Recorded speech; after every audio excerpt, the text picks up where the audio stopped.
Hello family welcome back to my channel. So केमती अच्छा समस्ते आशा कर समस्ते बहुत बहुत बहुत भलरे थे। तो देखते ए टाइम हो गला सका 7:10 आउ गाधे पाधे मैडम रेडी कुआड़े जाऊँ सेटा रहस्य कहबी कि गोटे नुआ जिनस स्टेप नवा जाऊँगी। तो सका 7टारू पूरा गाधे पाधे रेडी हो उठिले भोर 5टा 5:30 उठिले। तो चलतु जी आज दिन प्रोसीजर गुड़ाक देखा कौन केमती करुच्ची कौन नहीं आउ दिन देखा कुटलू केमती कौन मस्ती करुच्ची कौन नहीं सी भी अच्छी मुझे आस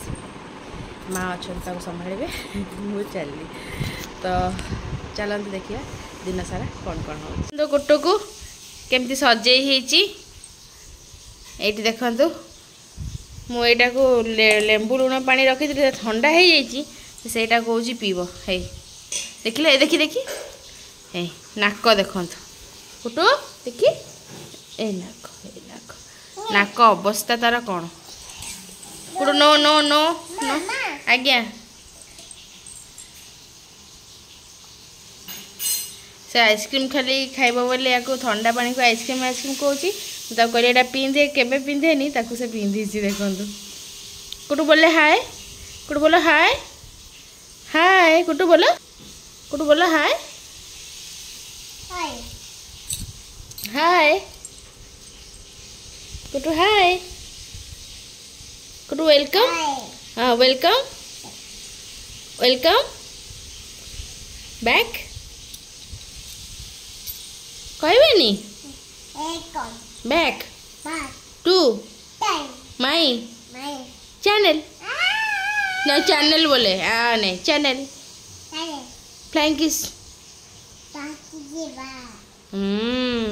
गुड गर्ल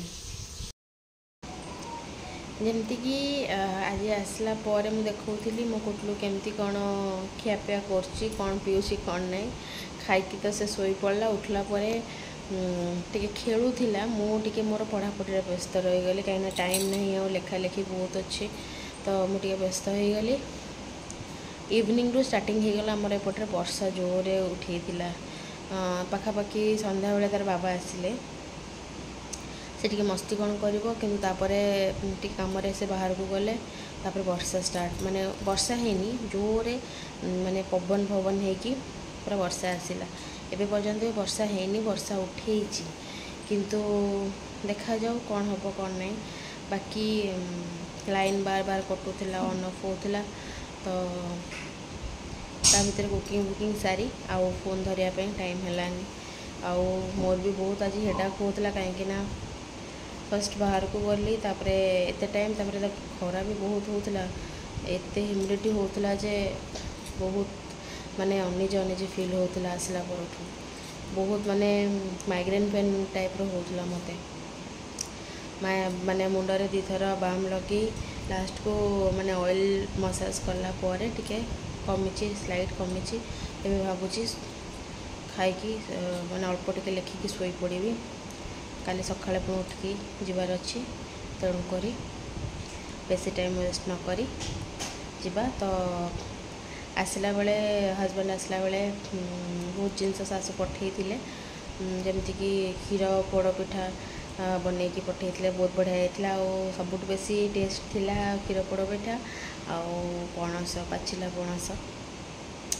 सेटा बहुत ही भल लगुला पाचिला पणसटा। तो राति इवनिंग माने डिनर रे मैंने प्राय मु बोधे 6-7 फुटा खाई पणस मु खाएनी एते कि मुझे खाई भल लगुला मैं नॉर्मली 4-5 फुटा खाए बेसी खाए ना तो ताठू बेसी खाई मु। तो जहाँ भी हो थैंक यू माँ थैंक यू मामी पठेच मन कर एत सब जिनस आउ जी सब गछ अच्छी मुझे लगे ट्राए करी बचा ट्राए करी बाकी मो झील कबल बंचिले है। तो चलतु जी आज रेस्ट नहीं जावा कारण माइग्रेन पेन बहुत बढ़ीज ना यदि मुझे रेस्ट न निए तो तेणुक चलतु आज रेस्ट नहीं जावा काली कथा आ गोटे नुआ वीडियो नुआ एपिसोड रे। So tata bye bye good night.